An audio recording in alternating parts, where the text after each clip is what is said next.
It is day 2 of the Sean Diddy Combs federal trial. Combs' ex-girlfriend, Cassie Ventura, she is one of Combs' many accusers, testifying as a central witness. Is she ready? Very ready and confident. Thank you. Among other things, the singer is expected to address the 2016 video of Combs attacking her in a hotel when she was his girlfriend. They used to call him a mogul, a legend, the mastermind behind hip-hop's biggest stars. But today, in that icy federal courtroom, all of that crumbled. Day 2 of the trial. Sean Diddy Combs, once the untouchable icon, now backed into a corner. And the person pulling back the curtain? Cassie Ventura. She entered without a word but said everything with her presence. She walked in there, Rachel. She had on a brown dress, form-fitting, visibly pregnant, head held high, and did not make any eye contact with the defendant, with Sean Combs. She said that Sean Combs directed everything from what she had on to the lighting in the room to how she was supposed to interact with the person that she was having sex with. And again, just to reiterate what is a freak off, the freak off essentially was something that Cassie said she learned about through Sean Combs about a year into their relationship. He described it as voyeurism, wanting to watch her have sex with someone else. When she took the stand and opened her mouth, the whole courtroom shifted.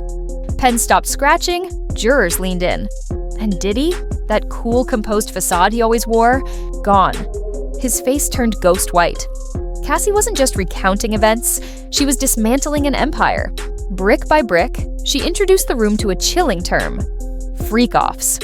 Not just strange, but disturbing. She described scenes that sounded more like twisted performances than real moments. Everything, the lighting, the outfits, the people involved, was carefully staged by Diddy. He orchestrated it all.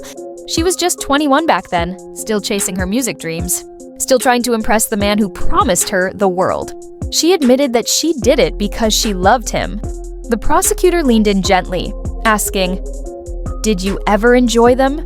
Cassie paused. Her voice cracked. And then, in almost a whisper, she said, "I did only because it meant I got to be with him." When she talked about wanting to do it to please Sean Combs, that's when she broke down. Up until that point, she had just been answering the questions. She's a little soft-spoken at times, but that's when she got emotional. When she had to answer the question about if she enjoyed it, that's when she broke down, because she said, "I enjoyed being with Sean Combs." And she says, "I did it because it made him happy." What did the expressions of the jurors look like? The jurors are laser focused on what Cassie has to say. And that's to be expected, right? Because she is the person who will likely be on the stand, according to attorneys, for 2, maybe 3 days. She's the one that was in the relationship with Sean Combs for over 10 years. So she's got a lot to say, and she's just getting started. The courtroom was completely still. Not just quiet, silent, in suffocating way that happens when something undeniable has just been spoken. This wasn't about tabloid drama anymore. It wasn't about gossip columns or viral headlines. It was about something deeper, something far more painful. What unfolded in that room was about psychological abuse. It was about manipulation, control, and a power dynamic so twisted it was masked by fame, love, and fear. And at the center of all of it stood a man once celebrated by the world, a billionaire, a tastemaker, a mogul who grinned on red carpets, shook hands with presidents, and signed chart-topping artists. But behind the designer's suits and carefully curated image, there was a different reality.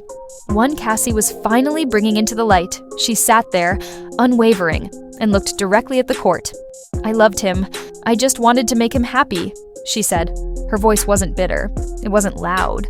It wasn't trying to convince anyone of anything. It was calm, measured, almost haunting. She wasn't performing. She was remembering. And what she remembered painted a horrifying picture. She talked about fear, the kind that never really leaves your body, the kind that makes you question yourself constantly. She spoke about the confusion, how one moment could be full of affection and the next filled with rage. How she never really knew what would trigger him, and how that uncertainty became its own prison. And worst of all, she described the helplessness of being trapped in a life where your voice doesn't feel like your own anymore. She tried once to express herself, to test the waters. She sent him an email, not an accusation, not a demand, just a quiet message asking if they could talk about what he called the freak-offs. These weren't parties. They were dark, disturbing events she was coerced into organizing. His reply? "I know you don't want to do it." And that one line said everything. He knew, and still, he expected her to go along with it. Cassie said. She immediately backtracked. She told the court how she pretended it was fine, that nothing had changed. Because even hinting at discomfort and even suggesting she might want to say no could cost her everything: her career, her reputation, her safety. She said it clearly with no hesitation. She feared him. Not in some vague, uneasy way. She feared real retaliation. She feared humiliation. She feared blackmail. And she knew that if he wanted to, he had the money and influence to destroy her life completely. But the pain didn't stop at manipulation. She made it painfully clear this wasn't just emotional or psychological abuse. It was physical, brutal. She spoke plainly, no embellishments. He would bash my head, drag me, kick me, stomp me when I was down. It wasn't a one-time incident. It wasn't a bad night or a regrettable fight. It was routine, a pattern. A system he built and maintained like violence was just another part of the relationship. And then came one of the most disturbing parts. She explained how she was forced to bring other women into those freak-offs. Not because she wanted to, but because refusing wasn't an option. Saying no could have escalated everything. Going along with it was survival. She was only 19 when they met. Young, hopeful, just stepping into the industry. He was already a giant in the business. Charismatic, respected, dangerous. Though that side wasn't visible to the outside world. Cassie explained how he isolated her. He didn't just control what she did, he controlled who she saw, who she could talk to, even what she thought. Friends were slowly pushed away. Her life, once full of potential, was reduced to one person, just him. She told the court he had spyware installed on her phone, software that tracked her every move, every message, every call.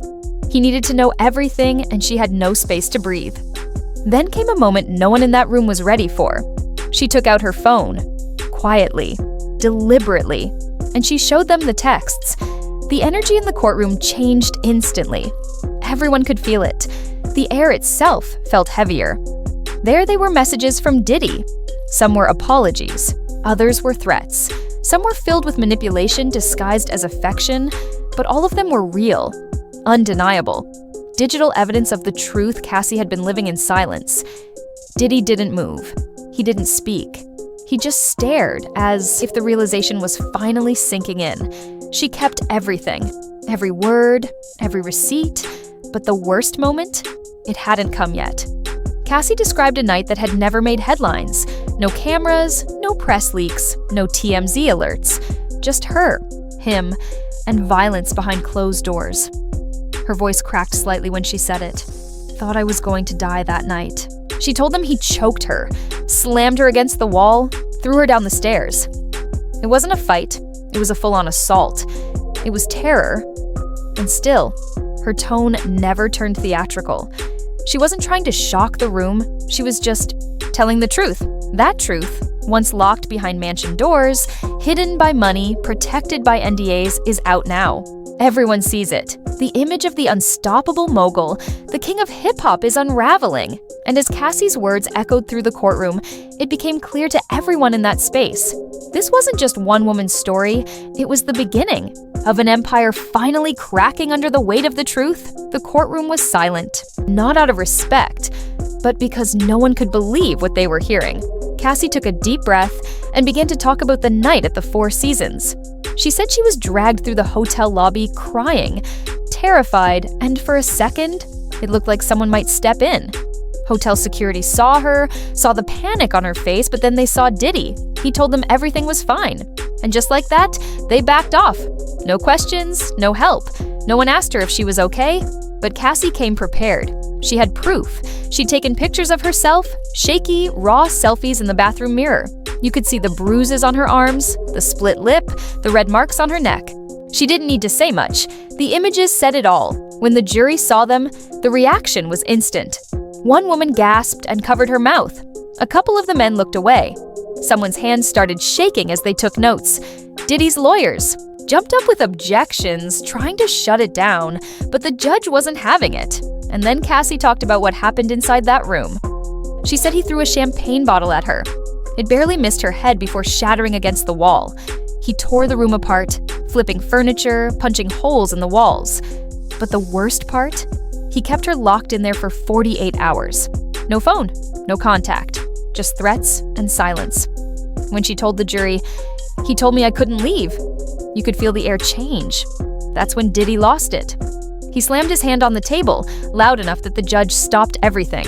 The judge said, "Mr. Combs, if you can't control yourself, you'll be removed from this courtroom." The image of the untouchable mogul cracked, right there in front of everyone. And then came the moment no one was ready for. Cassie's lawyer pressed play on a recording, and suddenly, Diddy's voice filled the room. Cold, threatening, real. She said he told her that if she ever spoke out, he'd come for her family. And as that tape played, Diddy stood up and shouted, "You know that's not how it happened!" His legal team rushed to hold him back, 3 attorneys trying to calm him down to stop him from completely unraveling in front of the jury. The judge called for a recess. But honestly, the damage was already done, because now the jury had seen more than evidence. They saw his reaction. They saw the control slip. They saw the man behind the mask. And for the first time, the world was watching and it wasn't looking away. And then, just when it felt like things couldn't get more intense, the names started coming out. Big names. People everyone in that room recognized from music videos, awards shows, red carpets. Cassie began reading the messages, one by one. These weren't rumors. These were actual text messages from celebrities who had witnessed things, who had seen what was happening behind closed doors, but who had stayed quiet until now. Diddy's legal team immediately sprang into action. They stood, shouted objections, scrambled to shut it all down. There was panic in their voices, discussions filled with urgency, but the judge stayed firm. He took the messages, read them carefully, and ruled them admissible. Not just admissible, but highly relevant to the case. That's when you could see the shift. Diddy, who had walked into court with confidence and swagger, put his head in his hands. He knew this wasn't just a headline anymore. It was evidence. And it was closing in on him. The messages themselves hit like a punch to the gut. One came from a famous rapper. He wrote, "Are you okay? What I saw tonight wasn't right. You can stay at my place if you need to." Another was from a global pop star pleading, "This isn't normal. Please call me." But the one that landed hardest came from someone Diddy had worked with for years. A longtime producer, one of his own inner circle. That message read, "I can't be around this anymore. I told him to get help. Call me when you're safe." Room fell still. It wasn't just Cassie's word anymore. It was people who had been close to Diddy, people from his world, finally speaking out, even if only through private messages. And then came his own words. Cassie shared text after text from Diddy himself. Apologies like, "I'm sorry about last night. You know how I get when I drink." He also offered things to get away. He said, "Whatever you want. A car, an apartment, I'll make it right." And finally, a message that stunned the courtroom. 2 million, clean break. You don't talk about the past 5 years. As those words echoed in the courtroom, something unexpected happened. Members of Diddy's entourage, the people he arrived with him as his so-called support system, started to stand up. One by one, they left the room. No words, no explanations. They just walked out. By the time the day ended, Diddy sat alone. No press team whispering strategies, no security buffering him from the reality of what had unfolded. His empire wasn't just under fire, it was starting to crumble. Cassie didn't just testify. She exposed the truth, piece by piece. She stood up, not just for herself, but for every person who's ever been silenced. What she did in that courtroom wasn't just about justice, it was a reckoning. And everyone watching knew this wasn't just the end of a long day in court. This might be the end of an era.